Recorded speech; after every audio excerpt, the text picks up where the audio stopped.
அதிமுக தான் ஆட்சி நடத்தும். கூட்டணி தான், கூட்டணி ஆட்சி, தேர்தல் கூட்டணி, ஆட்சி கூட்டணி. இன்னைக்கும் அதிமுக ஏன் நினைச்சுங்க, என்ன இருந்தாலும் அதிமுக ஒரு யதார்த்த அவங்க ஈஸியா போகலாம். ஆங்கிலத்தில் சொல்லுவாங்க அது அக்சசிபிலிட்டி. சீக்கிரம் போய் அவங்களுக்கு பார்க்கலாம்.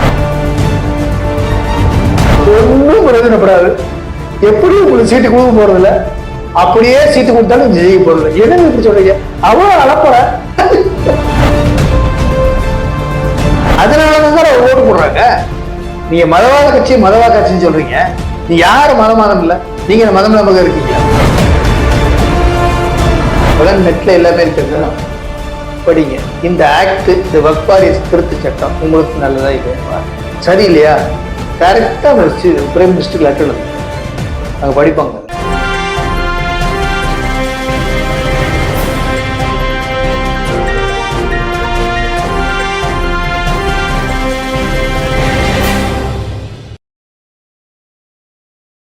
சிசிஐ மீடியா நேயர்களுக்கு இனிய வணக்கம். அமித்ஷா எடப்பாடி பழனிசாமி அவருடைய சந்திப்புல முக்கியம் பேசப்பட்டதுன்னா கூட்டணி ஆட்சி. அது பற்றியும் பல்வேறு கேள்விகள் பதில் இணைந்திருக்கிறார் திராவிட முற்போக்கு மக்கள் கட்சி நிறுவன தலைவரும் அரசியல் விமர்சகரும் முன்னாள் சட்டப்பேரவை உறுப்பினர் டாக்டர் ஸ்ரீதர். வணக்கம். அதிமுக தலைமையில தான் ஆட்சி அமைக்கும் அப்படின்னு சொன்ன அமித்ஷா உள்துறை அமைச்சர் இன்னொரு விஷயம் கூட்டணி ஆட்சி அப்படின்னு சொல்லிருக்காரு. உங்களுடைய பார்வை? வாஸ்தவமான கேள்வி. உங்களுடைய ஒரு அதிர்வலையை நான் புரிஞ்சுக்கிறேன். ஆனா நான் உறுதியிட்டு சொல்றேன், அதிமுக தான் ஆட்சி அமைக்கும். இப்படி எடுத்துக்கலாமா? 2006 95 இடம் முதல் திமுக, பாட்டாளி கட்சி 20, காங்கிரஸ் 30 இடங்கள். அப்படி இருந்தும் கூட மிக குறைவான இடங்களை பெற்ற மைனாரிட்டி அரசா இருந்த திமுக தான் ஆட்சி அமைச்சது. அதில் கூட்டணி ஆட்சிங்கிற பேச்சு, அதுக்கு முன்னாடி பேச்சுலாம் நடந்து இருந்தாலும் அது போல ஒரு சாணக்கியத்தனத்தை எடப்பாடி பழனிசாமி கொண்டு வர. அதுக்கு கரெக்டு. 1991 இருந்தே இந்த பிரச்சனை வருது. கூட்டணி ஆட்சி ஒன்று எங்களால தான் நீங்க ஆட்சி அமைச்சீங்க அப்படின்னு காங்கிரஸ். அப்ப அதிமுக கொஞ்சம் பெரும்பான்மை இருந்தாலும் எங்களால ஆட்சின்னு அவங்க இது பண்ணாங்க, என்னென்னமோ பண்ணாங்க. இது சொல்லத்தான் செய்வாங்க, ஆனால் அது சாத்தியப்படாது. அதுக்கு அதிமுக விட்டு கொடுக்கவே கொடுக்காது. அதுக்கு தலைவர்களும் தொண்டர்களும் ஒத்துக்கொள்ளவே மாட்டாங்க. அதிமுக தான் ஆட்சி நடத்தும். கூட்டணி தான், கூட்டணி ஆட்சி இல்லை, தேர்தல் கூட்டணி, ஆட்சி கூட்டணி. அரசியல்ல ஒரு திட்டம் போட்டு செயல்படுத்துறதா அதிமுகவுடைய நடைமுறை, தேர்தல் நடைமுறை. இப்படி போனா தான் இப்படி நடக்கும், இப்படி போனா தான் இப்படி நடக்கும். ரொம்ப யதார்த்தமா அந்த தேர்தல் பரப்புரை சொல்லுவாங்க. ஓ அப்படின்னு நரம்பு புடைக்கலாம் பேச மாட்டாங்க, என்னைக்குமே பேச மாட்டாங்க. எம்ஜிஆர் காலத்துல நீங்க பாருங்க, அடுக்குமொழியும் நரம்பு புடைக்க பேசி எதுக மோனையிலே அதிமுக ஓட்டுவாங்க. கலைஞர் கூட அடிச்சுவார். என் பேச்சுக்கிறது பயங்கரமான கூட்டம் வரும், ஓட்டு தான் விழுக மாட்டேங்குவார். ஆனா ஓட்டு கூட அதிமுக வரும். ஏன்னா யதார்த்தம் அங்கே ஜெயிக்கும். அந்த யதார்த்தத்தை மக்கள் விடுறாங்க. இன்னைக்கும் அதிமுக ஏன் நினைச்சிங்க, என்ன இருந்தாலும் அதிமுக ஒரு யதார்த்த கட்சிப்பா, ஒரு யதார்த்த அவங்க ஈஸியா போகலாம். ஆங்கிலத்தில் சொல்லுவாங்க அது அக்சசிபிலிட்டி. சீக்கிரம் போய் அவங்களை பார்க்கலாம்.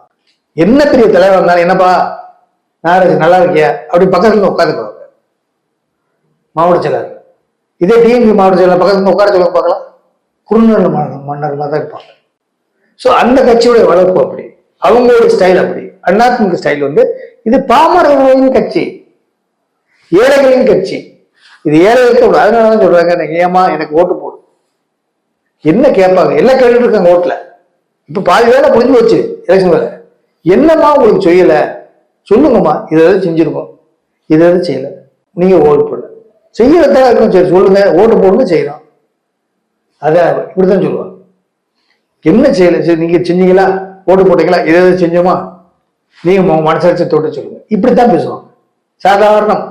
சில அதிமுக மாவட்ட செயலாளர்கள் மக்களை, தொண்டர்களை சரியாக மதிக்காத, அவங்க மந்திரியா இருக்கும்போது, அவங்க ஆட்சி காலத்துல மந்திரியா இருக்கும்போது சில தொண்டர்களை மதிக்காதனாதான் சில மாவட்ட செயலாளர்கள் தோப்பாங்க. சொல்லித்தான் படிச்சாங்க, மாப்பிள்ள நீ அப்படியே வச்சிருக்க, நானே ஓட்டு போடணும் போடுறேன் மாத்தி போட்டாங்க. இதனால சொல்றேன், அதிமுக தோக்குறான்னா அங்க அதிமுக நான் ஓலை வச்சிருப்பான், தோக்கடிச்சிருப்பான். இதுதான் உண்மை. ஆகையினால இப்ப அதிமுக என்ன நினைக்கிறாங்க, எக்கேடா கட்டுட்டு போங்கயா, இந்த ஆட்சி மாறணும் அப்படிங்கிற ஒரு முடிவுல இருக்காங்க. 91 96 காலகட்டம் வளர்ப்பு மகன் ஆனந்த திருமணம். அதாவது வந்து ஜெயலலிதாவும் சசிகலாவும் வந்து வீட்டுல இருந்து கிளம்புனா அனைத்து பேர் போக்குவரத்து சிக்னல்லையும் வந்து நீண்ட நேரம் வெயில காத்திருந்த மக்கள். இந்த கோபம் எல்லாம் வந்து 96ல எதிரொலிச்சு. கரெக்டா கேட்டீங்க. நாங்க இப்ப எம்எல்ஏ அசம்பிளி நாங்க சிரிச்சுக்குவோம். எப்படியோ அடுத்த நம்ம ஜெயிக்க போறது இல்லை. இந்த அலப்பறையை பார்த்தா இது அவங்க தொழிலா பாருங்கப்பா, இப்படியே நாங்க பேசணும். எப்படியா ஜெயிக்க போறதில்லை, நம்ம சீட்டு கைக்க போறதில்ல, சீட்டு கிடைச்சாலும் ஜெயிக்க போறதில்ல. அவ்வளவு அலப்பற. நீங்க இதையே அப்பவுமே பேசிட்டோம். இப்ப 93 பேச ஆரம்பிச்சிட்டீங்க. 94க்கு பிறகு 95ல ஆரம்பிச்சிருச்சுங்க. நாங்க அப்ப சொல்லிட்டோம், என்ன சரி சார், அப்புறம் எதுக்கு அவர் ஒருத்தர் எம்எல்ஏ எடுத்துட்டு என்ன டாக்டர் செய்தார், அப்புறம் நீங்களும் வால்பாறையிலிருந்து சைக்கிள் பே பண்ணி எதுக்கு ஒன்னும் பிரயோஜனப்படாது. எப்படியும் உங்களுக்கு சீட்டு கொடுக்க போறது இல்ல, அப்படியே சீட்டு கொடுத்தாலும் ஜெயிக்க போறது இல்லை. என்னங்க இப்படி சொல்றீங்க? அவ்வளவு அலப்பற. இந்த அலப்பறையில மக்கள் பார்த்துட்டு இருக்காங்க. இதுதான் உண்மை. 91ல இருந்து ஜெயலலிதாவுடைய 93 வரைக்கும். ஆனா என்னன்னா 96ல இந்த அம்மா ஜெயலலிதா வந்து மன்னிப்பு கேட்டாங்க பொதுமக்கள்கிட்ட. நான் செய்த தவறை உணர்ந்துக்கிறேன், அப்படி மன்னிப்பு கேட்ட மக்கள் படிச்சுவாங்க. அதுக்கு தான் அவங்க உஷாரா இருந்தாங்க. அதனாலதான் அதிமுக மேல எப்பவுமே அவங்க தப்பு செஞ்சா கூட அவங்க உணர்ந்துறாங்கப்பா. அவங்க கிட்ட அந்த ராஜா மாதிரி உடைய அந்த பழக்க வழக்கம் அவனுக்கு கிடையாது. ஒரு யதார்த்தம். அதான் காஞ்ச மாடு கம்பாடுக்குள்ள போன மாதிரி இப்ப புரிஞ்சுக்கிட்டாங்க. யதார்த்தம் தான் அதிமுகவுடைய சொத்து. இந்த யதார்த்தத்தை மீறும் போதா நீ என்ன அலப்பறை பண்றியா? நீ வந்து அதாவது சில மந்திரிகள், அதிமுக மந்திரிகள் ஆட்சியில வந்து எவனையுமே கட்டுக்கல, வச்சா ஆப்பு கரெக்டா வச்சு தொகடிச்சான். அந்த மாதிரி செயல்பட்ட அமைச்சரை வந்து மணிகண்டன் ஒரு அமைச்சர் வந்து மணிகண்டன், நான் யாரையும் குறிப்பிட்டு சொல்லல. அவர் வந்து கூட எடப்பாடி வந்து கடுமையான நடவடிக்கை. நான் எதையுமே யாரையும் குறிப்பிட்டு சொல்லல. அவங்களுக்கு தெரியும். இந்த இந்த இந்த பேட்டியை பாக்குற அவங்களுக்கு எல்லாத்துக்குமே தெரியும். எல்லாத்துக்குமே தெரியும். நேற்று கூட ஒருத்தர் சொன்னாரு, பாத்தீங்களா சார், இந்திய கூட்டணின்னு போட்டு அங்க பாஜக சிம்பல் தான் இருந்துச்சு, தாமரை தான் இருந்துச்சு. ஒரு எம்ஜிஆர் போட்டா இல்ல, ஒரு ஜெயலலிதா போட்டா இல்ல. செங்கோட்டை பாருங்க அன்னைக்கு எவ்வளவு தூரம் பேசினாரு, நீங்க ஒண்ணுமே பேசலையே அப்படின்னாரு. நான் சிரித்தான் சிரிச்சுட்டேன். தெரியுது அவனுக்கு அரசியல் தெரிஞ்சா சரி, அதான் சிரிப்பு உண்டாரு. இதெல்லாம் நாங்க பார்த்து வந்துட்டோம். இதெல்லாம் பார்த்தனாலதான் எடப்பாடி பழனிசாமி அவர்களுக்கு நல்லா தெரியும் அவளை எங்க அடிச்சா எங்க விழுவும், எங்க சுவிட்ச் போட்டா எங்க லைட் தெரியும். என்டிஏ கூட்டணியில வந்து பிஜேபி இருக்கிற பொழுது, யூபிஏ கூட்டணியில இருக்கிறப்ப மன்மோகன் சிங்கையும் காங்கிரஸ் உடைய கைச்சினம் தான். அதை பேச மாட்டாங்க. அதெல்லாம் சுட்டி காட்ட வந்து நம்ம கடமை சார். யூபிஏ கூட்டணியில வந்து கைச்சினம் தான் போட்டு வந்திருந்தாங்க. அதெல்லாம் வந்து பாத்தீங்கன்னா வந்து அது மட்டும் இல்ல சார், அங்க போய் காத்து கிடப்பாங்க சார், மதிக்கவே மாட்டாங்க சார் கூட்டணிக்கு. அமித்ஷா ஒரு ஈக்குவலா பேசுறாரு, அவங்க வீட்டுல சாப்பிடாரு வைக்கிறது தொடரல. இந்த மாதிரி அங்க இருந்துச்சா? நீங்க நினைச்சு பாருங்க. 63 சீட்டு வந்து பேசுறாங்க. மேல வந்து கூட்டணி ஒத்துக்கிறியா இல்லையா? ரைடா உலகமே பார்த்துச்சு இல்ல, உலகமே பார்த்துச்சு இல்ல, அண்டர் கம்பல்சன் தான் சார் வாங்கினாங்க. இதெல்லாம் நாட்டு மக்கள் மறந்துடுவாங்களா? 2011 மிகப்பெரிய ஒரு திமுக காங்கிரஸ் கூட்டணிக்கு தோல்வி கொடுத்தது காரணமே பாத்தீங்கன்னா கடுமையான மின்வெட்டு. அது மட்டும் இல்ல சார், 2009 1 லட்சம் பேர் அங்க செத்துக்கிட்டு இருக்காங்க. இவங்களால பேச முடியலையா சார்? கூட்டணியில பேச முடியலையா சார்? இந்த விஷயத்தை பொறுத்தவரைக்கும் பிரதமர் சமீபத்தில் இலங்கை பயணம் மேற்கொண்டு 3 விதமான நன்மைகளை தமிழர்களுக்கு தீர்வு காண்ற வகையில வந்து செஞ்சுட்டு வந்ததுக்கு அப்புறம் தான் இங்க கூட்டணி பத்தி பேசுது. இதெல்லாம் வந்து நம்ம வந்து அரசியல்ல வந்து இனிமேல் வர்றவங்கலாம் வந்து கடைபிடிக்க வேண்டிய விஷயம். அதனாலதான் சார் ஓட்டு போடுறாங்க. நீங்க மதவாத கட்சின்னு சொல்றீங்க. நீ யாரு மதவாதம் இல்ல? நீங்க மதம் நம்பகம் இருக்கீங்களா? சிட்டிவி விஷயத்தை பத்தி பெருசா பேசலாம் கூட 3 விதமான நன்மைகளை வந்து இந்த இலங்கை பயணத்துல வந்து செஞ்சிருக்கு. அங்க இருக்கிற தமிழர்கள், இங்க இருக்கிற தமிழக மீனவர்கள் பிரச்சனை, பாதுகாப்பு, அதெல்லாம் வந்து சாதனை விஷயம். அதாவது பாத்தீங்கன்னா இலங்கை தமிழர்களுக்கு அங்க இருக்கிற மக்களுக்கு, அங்க இருக்க தமிழ் மக்களுக்கு, அதே போல வந்து தமிழக மீனவர்களுக்கு இதெல்லாம் தீர்வு காணுவது என்பது சாதாரண விஷயம். இதெல்லாம் தொலைநோக்கு பார்வையோடைய கூடிய பயணமா இருக்குது அப்படின்னு எல்லாருமே பேசுறாங்க. உங்களுடைய பார்வை எந்த பிரதமர் பாரத பிரதமர் இதுக்கு முன்னால் உள்ளவங்க தமிழ் மக்களுடைய கவலைகளை பேசினாங்க? நீங்க சொல்லுங்க, ஒரு பத்திரிகையாளர் சொல்லுங்க. இந்த அளவுக்கு ஒரு பிரதமர் பேசினது யாரு? அப்போ அந்த இஷ்யூவை வந்து அந்த கோர் இஷ்யூ என்ன, அந்த இன்னைக்கு நடக்கிற அந்த தீயா எரிஞ்சிட்டு இருக்கிற அந்த மக்கள் பிரச்சனை என்ன? எம்ஜிஆர் மூலியமாக இந்திரா காந்தி வந்து அதுக்கு தீவிரமா வந்து அது எம்ஜிஆர் எம்ஜிஆர் மூலியமா இந்திரா காந்தி வந்து தீவிரமா வந்து கவனம் செலுத்தினாங்க. அவங்க 2 பேரும் வந்து இன்னும் நீண்ட நாள் வந்து அதை வந்து இருந்திருந்தாங்கன்னா இந்த பிரச்சனைக்கு ஒரு தீர்வு கட்டு. துரதிருஷ்டவசமா 2 பேருமே வந்து மாற்றினாங்க. இந்த பிரச்சனை வந்து நாளைக்கு நாள் சிக்கலாகி பல விதமா பாதிப்பு உள்ளாக. ஆனா பிரதமர் மோடி வந்து இந்த விஷயம் ரொம்ப தீவிரமா கையாளுது. ஒரு தீர்வு வந்து நோக்கி போறாரு. அதுதான் வந்து நம்ம எல்லாரும் கவனிக்கணும். நான் என்ன சொல்றேன், நீங்க 39 எம்பிக்கள் ஜெயிச்சிருக்கீங்க. நீங்க என்ன பண்ணணும்?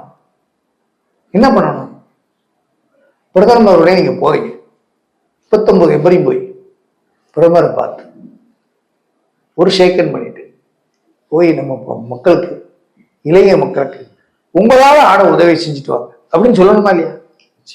சொன்னா என்ன உங்களுக்கு? ஆனா அதையும் எதிர்பார்த்தா அவர் பிரதமர் செஞ்சாரு. ராஜபக்ஷ பிரதமர் அதிபர் அந்த பொழுது இங்க இருந்து குழு போச்சு, இங்க கூட்டு போய் இன்னும் சாலையில இருந்து கொடுத்தீங்கல்ல, ராஜபக்ஷே கொண்டு கொடுத்தீங்கல்ல. ஆனா மதவாத கட்சின்னு பிஜேபி சொல்றீங்க. மதவாத கட்சின்னா எதுக்கு 3வது அவங்க தேர்ந்தெடுக்கிறாங்க மக்கள்? உங்களுக்கு நீங்க பாத்தீங்கன்னா ஒரு ஆய்வு உலகத்துல வந்து மிகப்பெரிய ஜனநாயக நாட்டுல மிகப்பெரிய கட்சியாக பிஜேபி பாஜக வந்து திகழ்ந்து கொண்டிருக்கிறது. அதுக்கு காரணம் பாத்தீங்கன்னா பல்வேறு விதமான செயல்பாடு. சார் ஒண்ணு விஷயம், நீ டெல்லிக்கு போங்க, ஒரு லாபி கிடையாதுங்க. காங்கிரஸ் பீரியட்ல 10 லாபி 100 லாபி இருக்கும். ஒரு மந்திரி பார்க்கணும்னா 10 பேரை பிடிச்சிட்டு போனோம். இப்ப அதெல்லாம் இல்லை, அடிச்சு நொறுக்கிட்டாரு. அதெல்லாம் ஒரு தனி மனிதர், அதுதான் லீடர்ஷிப். அதுதான் நம்ம பாரத பிரதமர். நீங்க மதவாத கட்சி என்ன கட்சின்னு சொல்லிட்டு போங்கப்பா. யாருதான் மதவாதம் இருக்காங்க? ஒண்ணு சொல்றேன், அதிமுக சில முஸ்லிம்ஸ்ல மலையாட்டிலாம் இருக்காங்க. அவங்களாம் என்னென்ன திருப்பியும் பாஜக என்ன சொன்னாங்க, ஏப்பா நாங்க தான் தீர்மானம் போட்டு பொதுக்குழு கூடி வேடாட்டு வந்துட்டோம், உங்களுக்கு நீங்க என்ன செய்யணும்? எங்களுக்கு கொஞ்சம் ஓட்டு போடணும்ல. நான் பொதுக்குள்ள கூட என்ன கஷ்டத்திலையும் எங்க மேல இருந்தனால வெறுத்துட்டு என்ன நடவடிக்கை எடுத்தாலும் எடுத்துருவாங்கன்னு சொல்லி நாங்க வந்து தோத்து போயிட்டோம் அந்த கூட்டணி இல்லாம. இருந்தாலும் பரவாயில்லன்னு சொல்லி நாங்க வந்துட்டோம். எங்களுக்கு நீங்க கொஞ்சமாவது கன்சிடர் பண்ணும். அப்புறம் எங்க என்னப்பா சொல்றேன், நியாயம் தானே, நீங்க சொல்றது நியாயம் தான் சொல்றாங்க. அப்ப நீங்க செய்யணும்ல, அது கிறிஸ்டியன்ஸ் அதெல்லாம் சொல்றாங்க. இப்போ அதுல வந்து என்னன்னா, நீங்க சரி ஓகே நீங்க அங்க இருக்கீங்க, உங்களுக்காக நல்லா நடந்தா சரிதான்ப்பா, எங்களுக்கு செய்ய வேண்டாம். உங்களுக்கு நல்லது செஞ்சா சிறுபான்மையினருக்கு நல்லது செஞ்சோம்னா சந்தோஷம். அது இல்லையாப்பா? ஆனா பாத்தீங்கன்னா சிஏ வந்து கொண்டு வந்த பொழுது நாடு முழுவதும் மிகப்பெரிய ஒரு போராட்டம். அதனுடைய பல்வேறு விதமான விஷயங்களை புரிந்து கொண்டு இப்போ வந்து எல்லாருமே வந்து அமைதியாயிட்டாங்க. அதே போல பாத்தீங்கன்னா சார் இதை கரெக்டாக சொல்லிட்டீங்க. கேரளாவில் வந்து கிறிஸ்டியன்ஸ் நிறைய, முஸ்லிம்ஸ்லாம் நிறைய, மைனாரிட்டி நிறைய. இந்த சிஏ யாராவது பேசினாங்க? யாராவது பேசிருக்காங்க? ஏன் சார் இருக்க மாட்டோம்? நேர அரசியல் சார், வேற வழி இல்லை. கொள்ளையடிக்க வேண்டியது, இதை தூக்கி முன்னாடி வச்சுக்க வேண்டியது. எந்த விஷயமே என்ன பேசுறேன், பக்வாரிய சட்டத்திட்டம் அந்த விஷயமா என்ன சொல்றாங்கன்னா, இதுல வந்து நிறைய வந்து விஷயங்களை வந்து திமுக காங்கிரஸுக்கு உள்ள தமிழக திமுக காங்கிரஸுக்கு தான் வந்து நாங்க வந்து அவ்வளவு சட்டத்திட்டத்தில் நிறைய விஷயங்கள் இருக்கு. என்ன சொல்ல போனா திமுக இருக்கிற இடம் 8.5 லட்சம் ஏக்கர் நிலம் வகுவாரிட்டு இருக்கு. 8 லட்சம் ஏக்கர். அதாவது ஆர்மி ரயில்வேக்கு அடுத்தபடி வகுவாரி இடம் இருக்கு. இப்ப இதை முறைப்படுத்தி அந்த முஸ்லீம் மக்களுக்கு, அந்த முஸ்லீம் மக்கத்துல ரொம்ப கஷ்டப்படுறவங்களுக்கெல்லாம் ஒரு பிரிச்சு கொடுத்தா நல்லதானே சார்? செய்யலாம்ல, இவங்க செய்யணும்ல. ஒரு தட்டு 1000 ரூபாய்க்குன்றாங்க, 2000 ஆனா சில முஸ்லீம்ஸ் ரொம்ப கஷ்டப்படுறாங்க. அப்ப இதுக்கு ஒரு தட்டை மட்டும் 1000 ஏக்கர் இருக்கு, இன்னொரு தட்டை ரொம்ப கஷ்டப்படுறாங்க. இதெல்லாம் நல்லது பண்ணலாங்க. வக்கு வாரியத்திலிருந்து அந்த மக்களுக்கு, சிறுபான்மை மக்களுக்கு வாழ்வாதாரத்துக்கு, மேம்பாட்டுக்கு, தொழில் பண்றதுக்கு, படிக்கிறதுக்கு, தொழிற்சாலை உண்டாக்குவதற்கு. சிஏ வந்தப்ப எதிர்ப்பு அதிகமா இருந்தது, அவன் முத்தலாக் வந்தப்ப எதிர்ப்பு அதிகமா இருந்தது. ஒரு சில முஸ்லீம் பெண்களே ஆதரிச்சதையும் நம்ம கவனித்துக் கொள்ள வேண்டிய விஷயம்.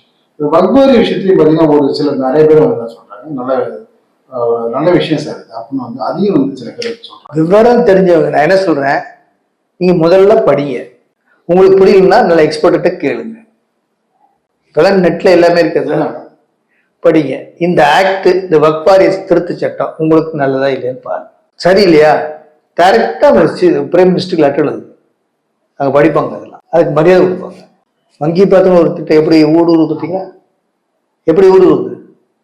அப்ப மக்களின் மனநிலையை புரிந்து ஒரு பாரத பிரதமர் ஆட்சி நடத்துறதுனாலதான் அவர் மீண்டும் மீண்டும் அவர் தேர்ந்தெடுக்கிறாங்க. இதை தெரிஞ்சுதான் அயல்நாட்டில் உள்ள தலைவர்கள்லாம் நம்ம பிரதமர் அவர்களை உலக தலைவர்களில் ஒரு முக்கியமான தலைவர்னு பாராட்டுறாங்க. 7க்கும் மேற்பட்ட நாடுகள், இஸ்லாமிய நாடுகள் பிரதமர் மோடியை அழைத்து கௌரவப்படுத்தி அந்த நாட்டோட மிகப்பெரிய உயரிய விருது அளித்து அவர் போற்றி பொழுதுகிறாங்க. இதெல்லாம் ஒரு சான்று தானே. அதனால நான் சொல்றேன், இது அரசியல் பேசக்கூடாது. நீங்க என்ன சொல்லி இன்னும் அவர் பெட்டரா பண்றதுக்கு நீங்க பேசுங்க. நாங்க பிரதமரை பார்த்துட்டு வந்தோம் அப்படின்னு சொல்லுங்க, கோரிக்கை வைங்க, திருப்பி போங்க. என்ன உங்களுக்கு அதோட வேலை? மக்களுக்காக தானே போடுறீங்க, போங்க. அரசியல் பண்றதுக்காக லெட்டர் எழுதிட்டேன் கவனிக்கல, லெட்டர் எழுதிட்டேன் கவனிக்கல சார். அரசியல் பாரத பிரதமர் எல்லாத்துக்கும், இந்திய நாட்டோட எல்லா மாநிலங்களும் பிரதமர் தான். உங்களுக்கு ஒரு பிரச்சனை இருக்கும், அங்க ஒரு பிரச்சனை, இங்க ஒரு பிரச்சனை, அது எது முக்கியமோ அதானே பார்ப்பாங்க. மக்கள் பணியை மகேசன் பணின்னு நினைச்சிட்டு நீங்க மக்கள் பணி செய்து மக்களின் நன்மதிப்பை பெற்று மக்கள் சிரிக்கிறத பார்த்து நீங்க மன நிறைவு கொள்வீங்களா? அதை விட்டுட்டு அவன் இப்படி, இவன் அந்த கூட்டணியை போயிட்டான், அதிமுக அழிஞ்சுன்னா உங்களுக்கு என்ன சார் கவலை? அதிமுக அழிஞ்சு போகுதுன்னு எதுக்கு உங்களுக்கு கவலைன்ற? அதிமுக அழியணுமா, அதிமுக இருக்கணுமாங்கிற அதிமுக தொண்டனுடைய கவலை, அதிமுக தலைவர்களுடைய கவலை. ஏன்னா அதிமுக வளர்த்து இதுலயே ஒரு சில அவர் அழகி அதிமுக இருந்துட்டு அடவு வச்சுட்டாங்க அப்படின்னு. அப்படி அந்த இருக்கிற அழகிய நான் ஒண்ணு கேட்கிறேன். அப்படி இருக்கும்போது பிஜேபி அப்புறம் எதுக்கு பிஜேபி மந்திரியில போய் பாக்குறீங்க? போய் ரகசியமா எதுக்கு பாக்குறீங்க? வர முடியாது, உங்க கொள்கை வர என்னுடைய அண்ணா அப்படின்னு பேச நீங்க போக கூடாதுல்ல. ஒரு பெரிய அரசியல் தாக்கத்தை அந்த கூட்டணி நேற்று முதல் இன்று வரை பேசும்போது மாறிட்டு இருக்கு. பல பேர் அரசியல் தாக்கம் இல்லை சார், இதுதான் யதார்த்தம். உண்மையை தவிர வேறு இல்லை. யதார்த்தம் தான் வெல்லும். நான் இன்னைக்கும் சொல்றேன், நாளைக்கும் சொல்லுவேன், நாளை கழிச்சும் சொல்லுவேன், நேற்று சொன்னேன். யதார்த்தம் தான். போக்கஸோ மேக்கப்போ உண்மையான அழகு. நீங்க எத்தனை தான் பவுடர் அடிச்சாலும், எத்தனை தான் மேக்கப் போட்டாலும், ஏன்னா அது கொஞ்ச நேரத்துக்கு தான். அப்புறம் அது கலைஞ்சு போயிடும், இல்லைன்னா ஒழுகி போயிடும், இல்லைன்னா தேஞ்சு போயிடும், இல்லை காத்தடிச்சு எல்லாத்தையும் அழுத்தி போயிடும். அதை மறைச்சிட்டு இன்னொரு கலர் அடிச்சுக்குவோம், நம்ம அப்படியே மினுங்குவோம், நம்மள எல்லாரும் பார்ப்பாங்கன்னு நினைச்சீங்க, அது யதார்த்தம் இல்லை. ஸோ அது யதார்த்தத்தை எடப்பாடி பழனிசாமி அவர்கள் அந்த யதார்த்தத்தை புரிஞ்சுக்கிட்டாரு. இதுதான் யதார்த்தம். வெளிப்படைத்தன்மையை வெளிப்படுத்தியிருக்கிறாரு நேற்றைய கூட்டணி பேச்சுவார்த்தை மூலமா. தொடர்ந்து ஒவ்வொரு கட்சியா கூட்டணி கொண்டு வரதுக்கு என்னென்ன யுக்திகளை மேற்கொள்ள போகிறாருன்னு பொறுத்திருந்து பார்ப்போம். நிகழ்ச்சிக்கு பங்கேற்று கருத்தை தெரிவித்ததற்கு இதயம் கிடையாது.